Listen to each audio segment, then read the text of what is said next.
ஓம் சாந்தி.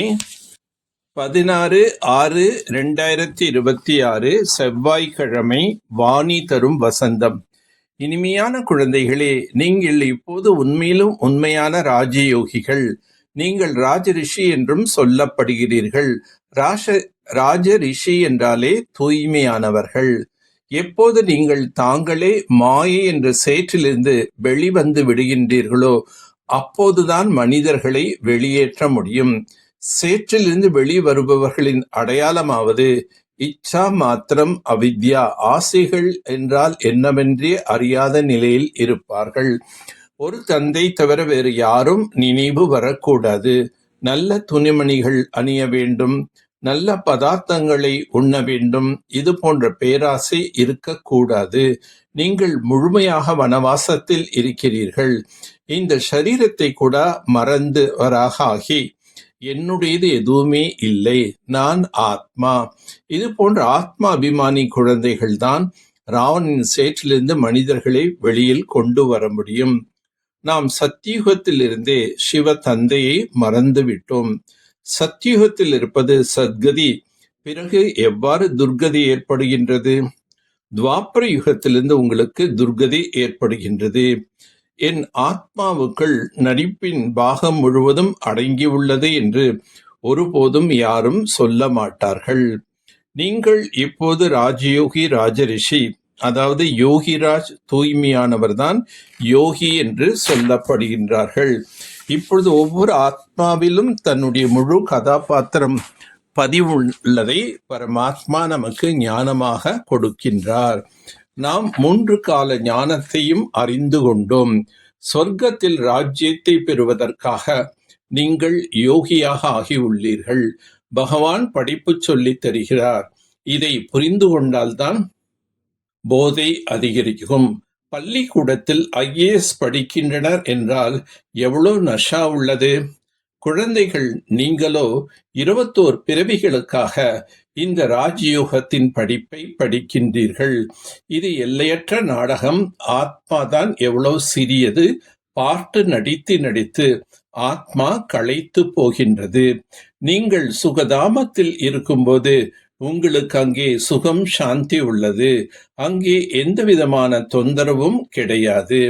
நாம் பாபாவிடமிருந்து சுகம், சாந்தியின் ஆஸ்தி பெற்றுக் கொண்டிருக்கின்றோம். அதனால் குஷி இருக்க வேண்டும். இதுவே துக்க உலகம். இதில் சுகம் என்பது இருக்காது. இங்கு வருவதே கர்மம் செய்வதற்காகத்தான். கர்மத்திலே ஆத்மா அவசியம் வந்தே ஆக வேண்டும். ஒவ்வொரு ஆத்மாவும் அதனுடைய செயல்களின் பலன்களை அனுபவிக்கின்றது. படிப்பிற்கும் கூட விதிமுறை உள்ளது இல்லையா? இன்றைய கலியுகம் காணல் நீராகும். காணல் நீருக்கு சமமான இந்த சேற்றில் சிக்கி விடுகின்றனர். பிறகு அதிலிருந்து விடுபடுவதே கஷ்டமாகி விடுகின்றது. முற்றிலும் சிக்கிக் கொள்கின்றனர். மற்றவர்களை வெளிக்கொண்டு வருவதற்காக செல்கின்றனர், ஆனால் தாங்களே சிக்கிக் கொள்கின்றனர்.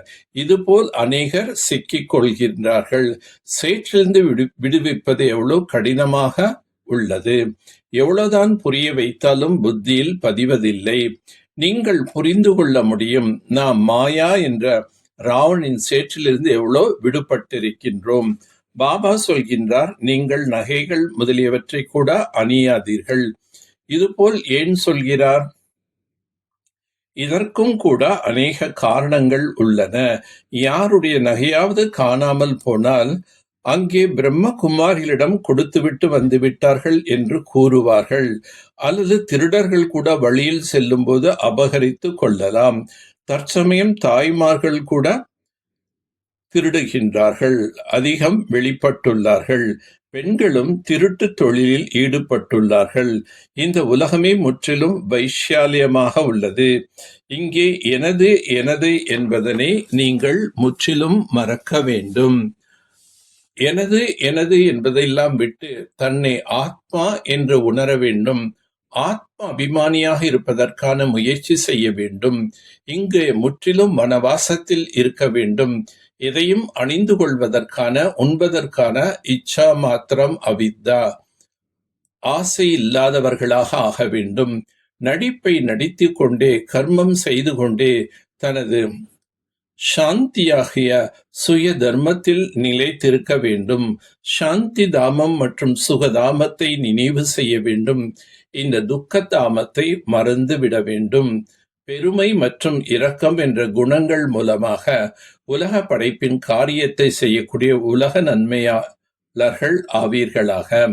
விஸ்வ கல்யாணக்காரி ஆக வேண்டுமென்றால் 2 முக்கிய தாரணைகள் அவசியமானதாகும். ஒன்று ஈஸ்வரிய பெருமை மற்றும் 2வது இரக்கம். இரண்டும் சேர்ந்தால் போல் சமமானதாக இருந்தது என்றால் ஆன்மீக தந்தையின் நிலை அமைந்து விடுகின்றது.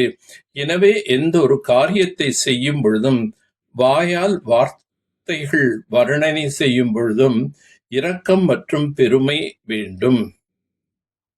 சமமான ரூபத்தில் உள்ளதா என்று சோதனை செய்யுங்கள். சக்திகளின் படங்களில் இந்த 2 குணங்கள் சமநிலை காண்பிக்கின்றார்கள். இவற்றினுடைய ஆதாரத்தில்தான் நீங்கள் உலக புது படைப்பிற்கு கருவியாக ஆகக்கூடியவர்களாக இருப்பீர்கள். தந்தை மீது இருக்கும் அன்பிற்காக வீண் சங்கல்பங்களை தியாகம் செய்து விடுங்கள். இதுதான் உண்மையான பலி தியாகம் என்று கூறப்படுகின்றது. எந்த அளவுக்கு சுயம் சரளமாக இருப்பீர்களோ அந்த அளவுக்கு நினைவும் சரளமாக இருக்கும்.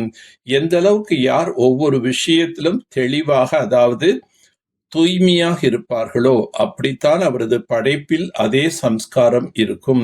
எனவே ஒவ்வொரு குணத்தின் நடைமுறை சுரூபத்தின் உதாரணம் ஆகுங்கள். நல்லது. ஓம் சாந்தி, ஓம் சாந்தி, ஓம் சாந்தி.